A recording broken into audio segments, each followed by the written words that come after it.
Hello नमस्कार दोस्तों, मैं अंशुल अग्रवाल अपने YouTube channel Anshul study point में आप सभी का हार्दिक स्वागत करता हूं। साथ ही आप सभी को इस दुर्गा अष्टमी के पावन पर्व की हार्दिक शुभकामनाएं। और आज हम मां भगवती के चरणों में, मां दुर्गा के चरणों में नमन करते हुए इस क्लास की शुरुआत करते हैं।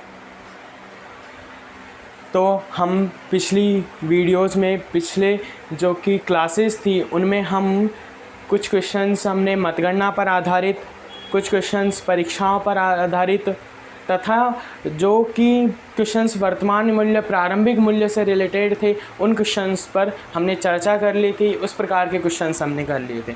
आज हम अलग टाइप, यानी कि हम टाइप 4 तक पढ़ चुके थे, टाइप 5 स्टार्ट करते हैं। यानी कि हम टाइप 5 स्टार्ट कर रहे हैं। और टाइप 5 इसमें रिलेटेड है इनकम पर आधारित, यानी कि जो आय होती है उस पर आधारित, यानी कि किसी व्यक्ति की आय, मासिक आय कितनी है और उसने किस प्रकार अपने जो खर्च किए हैं उसमें बचत की है, खर्च करने के बाद में जो बचत की है वो किस प्रकार है। इस प्रकार के क्वेश्चंस आते हैं जिसमें कि आपको बचत पूछी जा सकती है, या होने वाला जो मासिक वेतन है उसको प्राप्त होने वाला वो पूछा जा सकता है। तो इस प्रकार के क्वेश्चंस हम करते हैं। तो हम क्लास की शुरुआत इन क्वेश्चंस इनकम पर आधारित से करते हैं आज। तो एक क्वेश्चंस है आपके लिए, ये लिखा हुआ है, इसको आप देखिए। कुछ नहीं, बस उसी तरीके के क्वेश्चंस होंगे, बस हमें लैंग्वेज को समझने की आवश्यकता है कि राम अपने मासिक वेतन का, यानी कि उसे जो महीने का वेतन उसे प्राप्त हो रहा है उसका 40%, 40% वो फूड पर यानी कि भोजन पर, और 20% घर के किराए पर यानी कि रेंट पर, जो कि वो होम जिस घर में रह रहा है उसके किराए पर, तथा 20% मनोरंजन पर यानी कि एंटरटेनमेंट पर खर्च कर देता है वो। यानी कि अपने मासिक वेतन का 40% भोजन पर, 20% घर के किराए पर और 20% मनोरंजन पर खर्च कर देता है। और साथ ही वह महीने की बचत 1500 रुपये की होती है, 1500 रुपये की बचत करता है। तो उसका मासिक वेतन पूछा है कि मासिक वेतन कितना होगा। तो इस प्रकार के क्वेश्चंस में हम जिस प्रकार जैसे भी क्वेश्चंस कहना चाह रहा है, एक तरह से कहें हम, जिसके क्वेश्चन की लैंग्वेज है उसके अनुसार ही हम आंसर करेंगे। तो हम आंसर निकालने के लिए क्या करते हैं, राम ने अपने मासिक वेतन का 40% भोजन पर, यानी कि हम देखें तो एक भोजन पर खर्च किया है उसने 40%।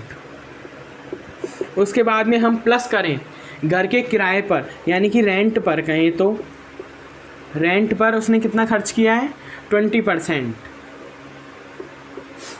क्योंकि कोई भी वस्तु है या सामग्री है, मैं पहले भी आपको पिछली वीडियोज़ में, पिछली क्लासेज में बता चुका हूँ, 100% होती है वो। तो उसका मासिक वेतन हम एक तरीके से माने कि 100% है, उसका 40% वो फूड पर यानी कि भोजन पर, 20% घर के रेंट पर, किराए पर, रेंट पर कितना कर रहा है वो 20%। तो 20% प्लस वह 20% मनोरंजन पर यानी कि एंटरटेनमेंट पर, मनोरंजन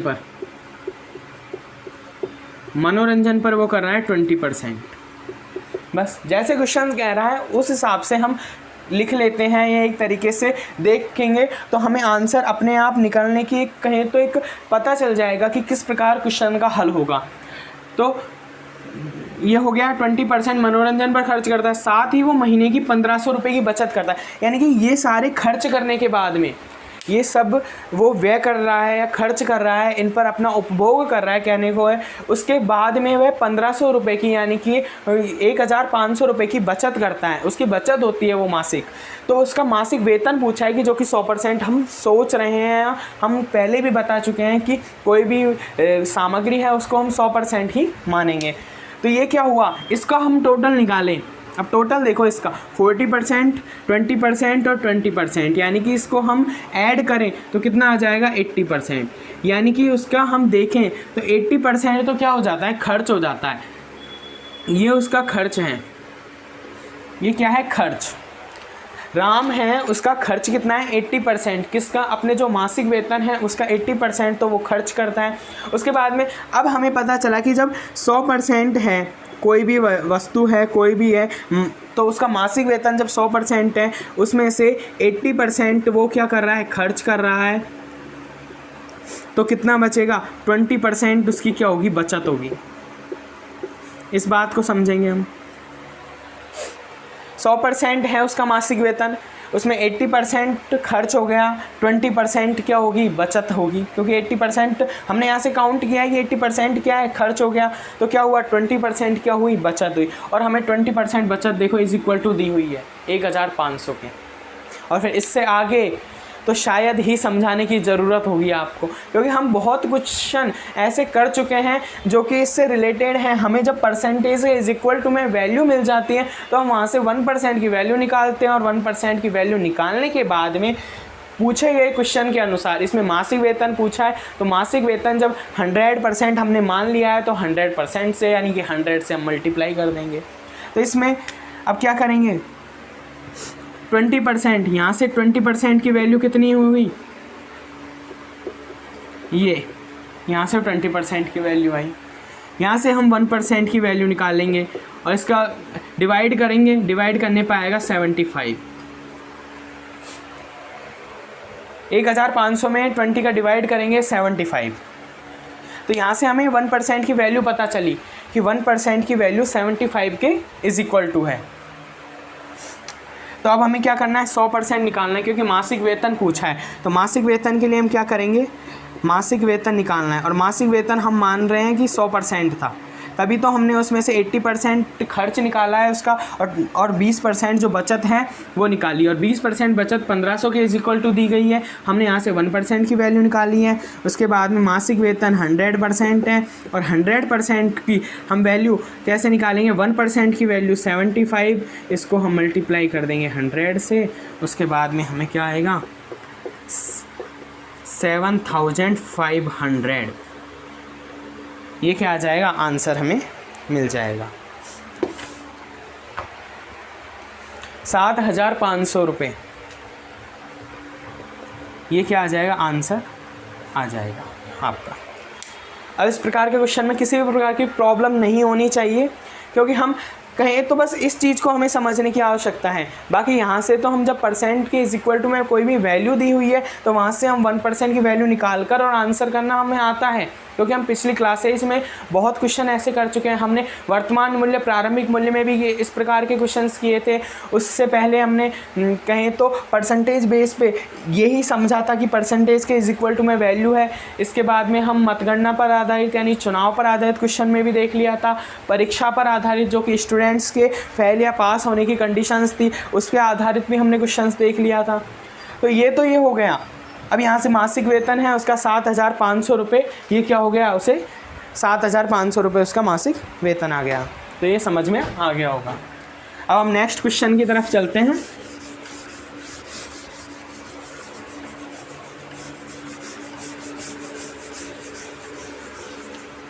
इस प्रकार के क्वेश्चन में बस क्वेश्चन की लैंग्वेज को समझना है और किसी भी प्रकार की कोई प्रॉब्लम नहीं है। वहाँ से जब परसेंटेज के इज इक्वल टू में हमें वैल्यू पता चल गई तो उसके बाद में आंसर तो अपने आप कहें तो सही ढंग से अपने आप निकल जाएगा।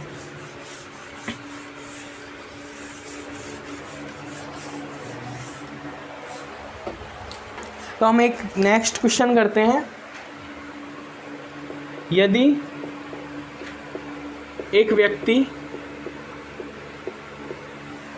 व्यक्ति प्रति माह यानी कि पर मंथ 875 रुपये 875 रुपये खर्च करता है, उसका खर्च है ये।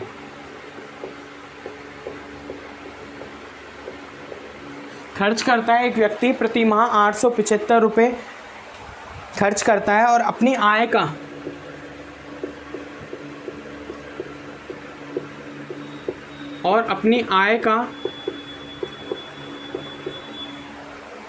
अपनी आय का 12.1/2%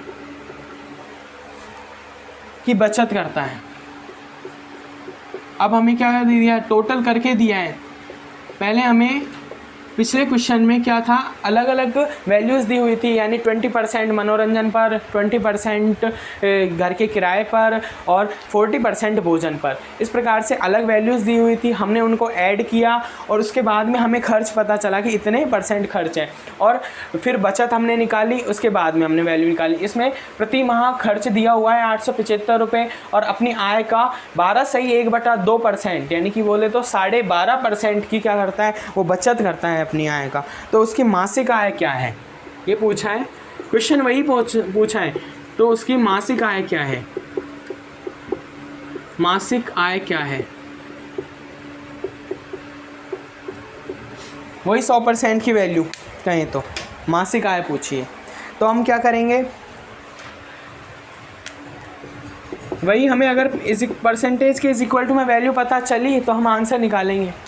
तो अब क्या करें, हमें ये पता चल जाए, हमें बचत पता है कि 12/1/2% दे रखी है, हमें अगर ये पता चल जाए कि ये जो कि कहें तो 875 रुपये हैं, ये कितने % के इज इक्वल टू है, तो हम इससे यहाँ से 1% की वैल्यू निकालेंगे और उसके बाद में 100% की वैल्यू निकाल के आंसर फ्री। तो हम क्या करेंगे, हमें वैल्यू दी हुई है किसकी, बचत की, सॉरी बचत में परसेंटेज दी हुई है और वैल्यू दी हुई है खर्च की। तो हम क्या करेंगे, एक कहें तो एक तरीका कि हम या तो इसको परसेंटेज के इज इक्वल टू करें या फिर इसको वैल्यू के इज इक्वल टू करें। तो हम क्या करते हैं, जबकि ये लिखते हैं बचत, देखें हम कितनी है बचत, बस जैसा क्वेश्चन बोल रहा है उसके अनुसार कार्य करें। और ये क्वेश्चन एक पिछले एग्ज़ाम पटवार 2021 का है, पटवार 2021 में जो पेपर लगा था उस पेपर में आया हुआ क्वेश्चन है ये। और मैंने पिछली क्लासेज में भी आपको बताया था कि प्रीवियस ईयर्स के क्वेश्चंस मैं साथ ही लेकर चलूँगा, साथ में आपको उस टॉपिक के हिसाब से क्वेश्चंस पिछले मैं करा दूंगा साथ के साथ। और अगर बाकी रहे क्वेश्चंस हैं वो किसी एक अलग टॉपिक के लिए अलग क्लास लेकर, टाइप से ना लेकर एक कहें तो संपूर्ण टाइप को मिलाकर हम क्लास अरेंज कर लेंगे। तो एक पटवार 2021 में आया हुआ क्वेश्चन है, इसलिए ऐसी इस प्रकार की वैल्यूज़ लेने का हमारा उद्देश्य था। तो अब देखें तो बचत कितनी है, 12/1/2%। और 12/1/2% को हम लिखें तो किस प्रकार लिख सकते हैं, ये देखो आप पिछली क्लास में भी मैंने बताया था। इस प्रकार क्या करते हैं, हम इसको मल्टीप्लाई करते हैं प्लस इसको ऐड करते हैं, अपॉन में जो अपॉन है उसको लिख देते हैं, यानी कि 2 है उसको मल्टीप्लाई करेंगे 12 से, 24 प्लस 1 करेंगे यानी कि 25, अपॉन में क्या लिख देंगे 2। ये क्या है, इसकी वैल्यू हो गई। 12.5% को हम 25/2% भी लिख सकते हैं। ये मिश्र भिन्न है, हमने इसको अनुचित भिन्न में परिवर्तित कर दिया। हम जब भिन्न वाला टॉपिक पढ़ेंगे, भिन्न से रिलेटेड टॉपिक पढ़ेंगे, तो उसमें हम एक कहें तो इस वैल्यू को एक अच्छी तरीके से समझेंगे। अब हमें यहाँ इस वैल्यू को ना समझकर हमें क्वेश्चन को करने की ज़रूरत है। एक परसेंटेज पे टॉपिक चल रहा है तो परसेंटेज वाले क्वेश्चंस को करें, हम इस पर टाइम व्यर्थ ना करें। हम क्या करेंगे, इस जो कि भिन्न वाले टॉपिक है उसमें इस टाइप को करेंगे। तो ये 12.5% को हम 25/2% लिख सकते हैं। ये क्या हो गई, बचत हो गई। अब यहाँ से इसके अकॉर्डिंग हम अगर खर्च निकालें, हम क्या निकालेंगे, खर्च। और खर्च किस प्रकार निकालेंगे, जब प्रति माह व्यक्ति कर रहा है तो हम इस बात को समझ चुके हैं कि 100% होती है कोई भी वैल्यू। हम खर्च कैसे निकालेंगे, 100% में से अगर हम माइनस कर देंगे कितना, 25/2%, यानी कि बचत को माइनस कर देंगे तो खर्च निकल जाएगा। और उस खर्च को हम परसेंट को, खर्च दिया हुआ है हमें 875 रुपये, उसके इज इक्वल टू करेंगे और हमें 1% की वैल्यू निकलेगी और 100% की वैल्यू और आंसर निकल जाएगा। तो हमें बस क्वेश्चन को समझना है कि वो किस प्रकार से लैंग्वेज है और किस प्रकार से कहना चाह रहा है, बस क्या पूछ रहा है और हमें किसके इज इक्वल टू में क्या वैल्यू लानी है। बस हमें ये चीज़ अगर पता चल गई तो फिर क्वेश्चन कोई भारी बात नहीं है। और ये क्वेश्चन कहें तो एक सीधा सा क्वेश्चन है और एक कहें तो अब एक एग्ज़ाम में आया हुआ क्वेश्चन है और ये क्वेश्चन 2 नंबर दिला सकता है। तो क्या है, 100% की वैल्यू, सॉरी 100% में से हम बचत को है कि 25/2% को क्या कर देंगे, माइनस करेंगे। तो हम क्या करेंगे, लेस से लेंगे 2, उसके बाद में 100 को मल्टीप्लाई करेंगे इससे, 200 माइनस 25, अब ये क्या है, LCM। तो इन टॉपिकों को हम जब LCM का SCF का टॉपिक पढ़ेंगे तो उसमें कवर करेंगे। अब ये चीज़ तो आप एक कहें तो एक छोटी क्लास में भी पढ़कर आए हो और इस चीज़ को समझते हो, इतना ज़्यादा वैल्यूज़ बड़ी नहीं है और इसे समझना कोई भारी बात नहीं है। देखें तो क्यों, क्योंकि हम इसका ऐसे देखें तो 2 आया और फिर क्या करेंगे, यहाँ 1 होता है तो 1 को जब 2 को इससे मल्टीप्लाई करेंगे 100 से तो क्या होएगा 200 माइनस 25, यानी 2 का डिवाइड करेंगे इसमें 1 आएगा, 1 को मल्टीप्लाई करेंगे इससे, यहाँ पर 1 होगा तो 1 को डिवाइड करेंगे 2 से तो क्या करेगा आएगा 2 और 2 को मल्टीप्लाई करेंगे 200। तो यहाँ से हमें एक वैल्यू पता चल जाएगी और वो वैल्यू होगी 200 में से 25 माइनस करने पर 175/2%। ये खर्च आ गया यहाँ से। अब यहाँ तक पता चलेगी, यहाँ ओनली कैलकुलेशन है और ये कैलकुलेशन अब एग्ज़ाम में कहें तो हम पिछले क्वेश्चंस में कुछ कैलकुलेशन इस प्रकार की कर रहे थे कि जिनमें कि इस प्रकार की मिश्र भिन्न नहीं थी, लेकिन इस क्वेश्चन में लेने का उद्देश्य यही है कि पिछले एग्ज़ाम में आया हुआ है और प्रीवियस ईयर्स का क्वेश्चन तो कहें तो एक इम्पॉर्टेंट क्वेश्चन होता है, क्योंकि एग्जामिनर की सोच कहें तो प्रीवियस ईयर्स के आधार पर ही होती है कि प्रीवियस ईयर्स के जो पेपर्स हैं उनके अकॉर्डिंग ही वो क्वेश्चन को लेने का प्रयास करता है। तो इसमें बचत देखी हमने 25/2% आई, खर्च हमने निकाल लिया यहाँ से 100% में से माइनस करके 175/2%, यानी कि ये खर्च आ गया और हमें खर्च दे रखा है प्रति माह कितना 875 रुपये। तो हम क्या करेंगे, यहाँ से खर्च को क्या करेंगे इज इक्वल टू में करेंगे, यानी कि 175/2% इज इक्वल टू में कितना करेंगे 875 रुपये। बस यहाँ तक पहुँचने के लिए हमको ये कार्य करना पड़ा, नहीं अगर हमें इज इक्वल टू में वैल्यू दी होती तो हम डायरेक्ट 1% की वैल्यू निकालते और 100% निकाल कर और आंसर आ जाता। लेकिन क्या है, अब हमें यहाँ से क्या करना होगा 1% की वैल्यू निकालनी है और हम 1% की वैल्यू निकालने के लिए क्या करेंगे 175 तो एज इट इज़ है। अब इसका क्या करते हैं, जब हम कोई भी संख्या हमें चलो 15% इज इक्वल टू में 30 दिया हुआ होता है तो हम क्या करते हैं 15 का डिवाइड करते हैं, यहाँ मल्टीप्लाई में इसलिए डिवाइड करते हैं। अगर इसके अपॉन में ही 2 होता तो हम इसे क्या करते इधर मल्टीप्लाई करते। तो इस प्रकार का ही क्वेश्चन है ये। तो इसमें क्या करें 875 है इसका, यहाँ डिवाइड है 2 तो इस इधर जाके क्या पक्षांतरण में क्या हो जाएगा मल्टीप्लाई हो जाएगा और 175 का क्या कर देंगे डिवाइड कर देंगे। यहाँ से हमें 1% की वैल्यू पता चल जाएगी और 1% की वैल्यू पता चल जाएगी उसके बाद में हम 100% की वैल्यू निकालेंगे और मासिक वेतन आ जाएगा। तो क्या है इसका डिवाइड करेंगे 175 का डिवाइड 875 में 175 शायद 175 से 5 बार कट जाएगा, हाँ 5 बार कटेगा ये डिवाइड, हाँ भाग चला जाएगा इसमें 175 का 875 में 5 बार और 5 × 2 × 10 यानी कि क्या आएगा 1% की वैल्यू 10 प्राप्त हुई है। और यहाँ से अब क्या करेंगे मासिक वेतन वही 100% है, मासिक वेतन पूछा है, मासिक आय पूछी है, कुछ भी मान लो वो आय वेतन। इसमें एक व्यक्ति है प्रति माह 875 खर्च करता है, 12.5% की बचत करता है, उसकी मासिक आय पूछी है टोटल आय, तो वही 100% की वैल्यू 1% की वैल्यू 10 है, 100% निकालेंगे कितना आ जाएगा 1000, ये आंसर। यहाँ से तो किसी भी प्रकार की प्रॉब्लम नहीं है, बस कैलकुलेशन है और इस प्रकार की कैलकुलेशन हम कर चुके हैं।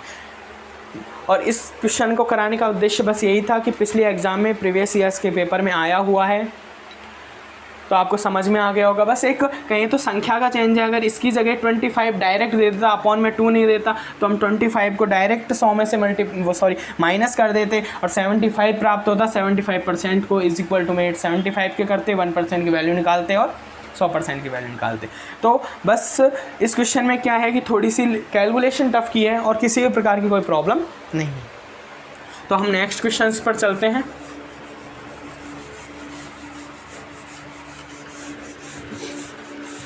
आपको समझ में आ गया होगा इस प्रकार क्वेश्चन, और अब तो धीरे धीरे समझ में भी आ रहा होगा क्योंकि टॉपिक ही परसेंटेज का टॉपिक ही कहें तो एक समाप्ति की ओर है। इसमें हम सारे टाइप्स करवा रहे हैं और जितने टाइप्स हैं जितने करवा रहा हूँ धीरे धीरे हम एक कहें तो एक अच्छे क्वेश्चंस की तरफ आ गए हैं। जो कि एग्ज़ाम में पूछने के चांसेस रहते हैं। हमने फर्स्ट में जो क्वेश्चंस किए थे वो ना तो किसी एग्ज़ाम में आए थे, लेकिन उनको कराने का उद्देश्य यही था कि हम 1% की वैल्यू इधर से ये करना हम पिछली वीडियोज़ में पिछले क्लास में सीख गए थे, तो हमें यहाँ प्रॉब्लम नहीं आ रही है। और परसेंटेज टॉपिक अगर हमारा एक अच्छी तरीके से क्लियर हो जाएगा तो हम क्या है कि जो आने वाले टॉपिक हैं जैसे कि सिंपल इंटरेस्ट, साधारण ब्याज है, चक्रवृद्धि ब्याज है, लाभ हानि है, उन टॉपिकों में हमें किसी भी प्रकार की कोई प्रॉब्लम नहीं आएगी। तो हम एक क्वेश्चन और करते हैं नेक्स्ट।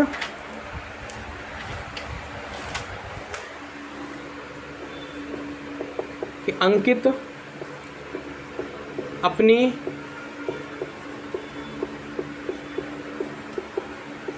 कुल आय का 20%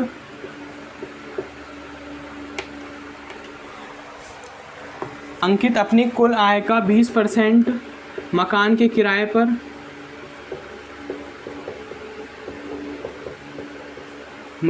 किराए पर तथा शेष का 60%। अब बस लैंग्वेज को हमें देखना है कि क्वेश्चन क्या कहना चाह रहा है। क्वेश्चंस किस प्रकार की जो गतिविधि है वो है क्वेश्चन में कहें तो, तथा शेष का 60% अन्य मदों पर खर्च करता है।